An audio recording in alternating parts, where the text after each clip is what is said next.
whereas everybody on YouTube is going to miss out.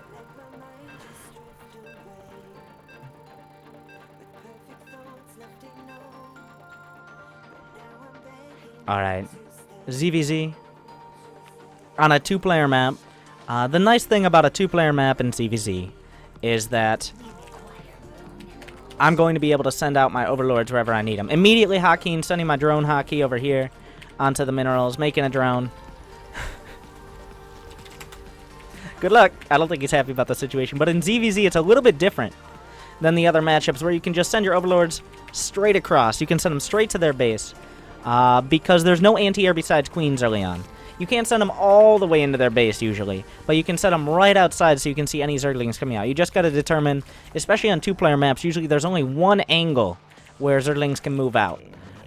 This map, I guess technically you could take down the back rocks, but it's very likely he's going to expand towards the front, and the only place he's going to be able to send Zerglings out is this area. I'm going to be going for the hatch first.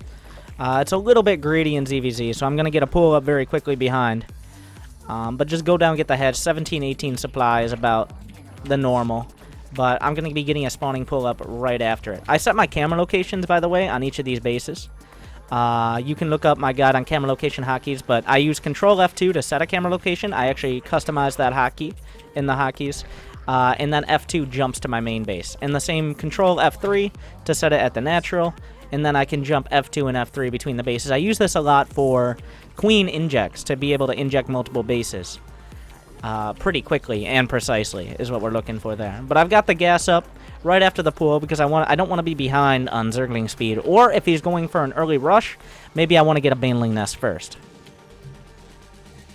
Alright. From here, going to get another Overlord. My first Overlord's going towards where he could be moving out. My second Overlord is going where he could be taking a third base or taking down the back rocks to be sneaky. And my third Overlord's going to go to the middle of the map, so I just have a little bit more vision on what's going on. Alright. I'm going to send out a set of Zerglings here. We have the Overlord to see if his Zerglings are coming out. It doesn't look like he went for any sort of early rush. But I'm going to be getting my Zergling speed and then going for the Baneling Nest after that. We're rallying the drones down to the naturals. I have 16 out of 16, which is optimum drone saturation. Getting the speed immediately there on the spawning pool. And we see he's expanding a little bit later than me, which means I'm actually just going to get a Spine Crawler for defense here. Just make sure he doesn't have any sort of early attack he can do that's actually going to damage me. Now, as I have the gas, I'm going to get a Baneling Nest in front of the Spine Crawler to reduce the surface area of Zerglings and make early Zergling pushes less effective. I'm going to go into his main. I'm going to be looking to see if he has Zergling speed, if he has a Baneling Nest or a Roach Warren, or if he's doing, like, making a lair or something crazy like that. Now I'm making a couple sets of Zerglings just to be able to have Banelings in case he comes across. He has gas off of both gases. But we see he's not upgrading Zergling speed. Compare my spawning pool, which having a little seizure, to his spawning pool. He's getting a Baneling Nest, but he doesn't have Zergling speed on the way, is something to point out. So we could go for a Baneling-based attack, but it seems unlikely. He's actually sent his Overlord pretty far in, which means I can just take it out with my Zerglings. I'm going to add on another Overlord here, but being able to take out this Overlord means he's not going to have vision of the outside of my base. Honestly, if he's going for a Baneling Nest and he's not getting speed, that means he's playing very defensive. I'm actually just, if he's playing defensive, he can't really attack into me. That's what defensive means, right? So I can sit back. I have vision if he expands. I have vision if he expands or attacks. So I'm just going to get my lair and work my way up towards Mutalisks. That is your, I mean, I could probably go for a big Ling Bane attack that would probably be successful.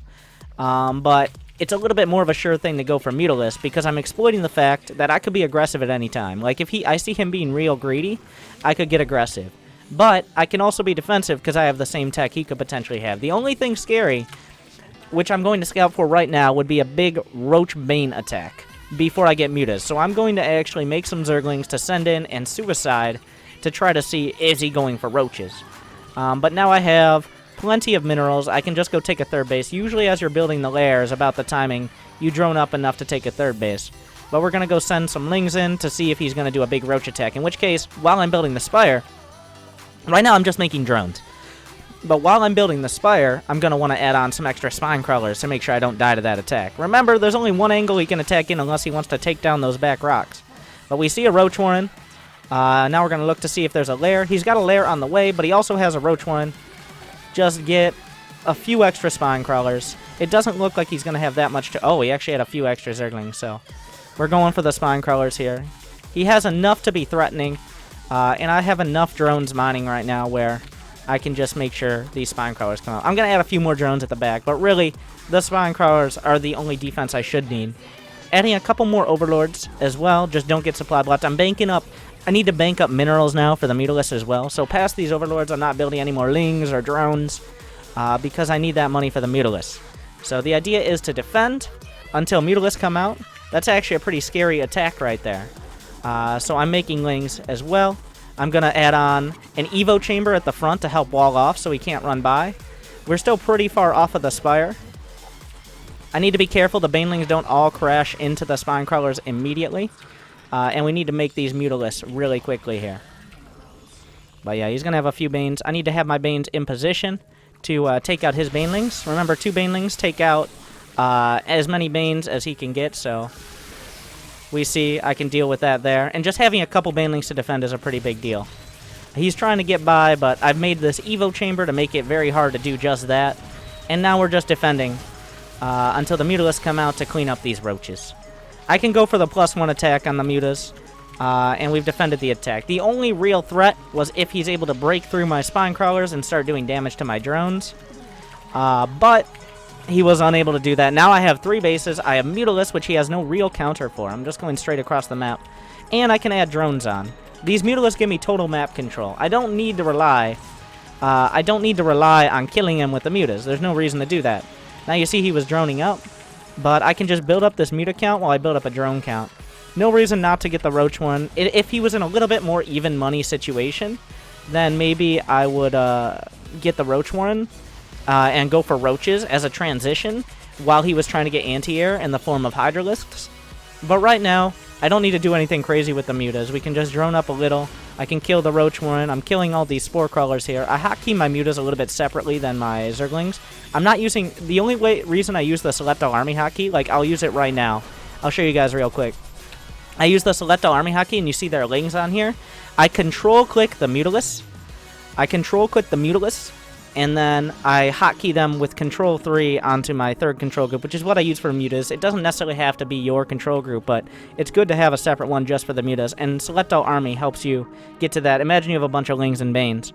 But that's how I hotkey my Mutalisks. And then you can use your camera locations, go back to the base, and around. But that was just basic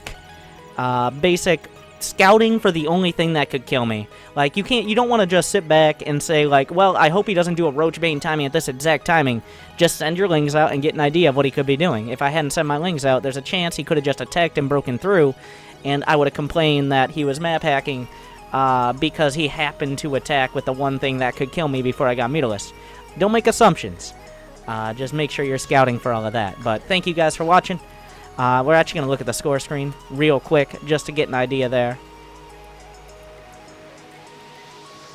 And I only had 93 APM or so, a little bit more than him, and I was going for Lings as well. Nothing crazy. I made sure to keep the supply cap down, make a decent chunk of drones, and you can see here with the income tab how I was just ahead pretty much the entire time. And all I needed to do was focus on defending those attacks. But thank you guys for watching. Make sure to check out the other guides, and see you on the other side.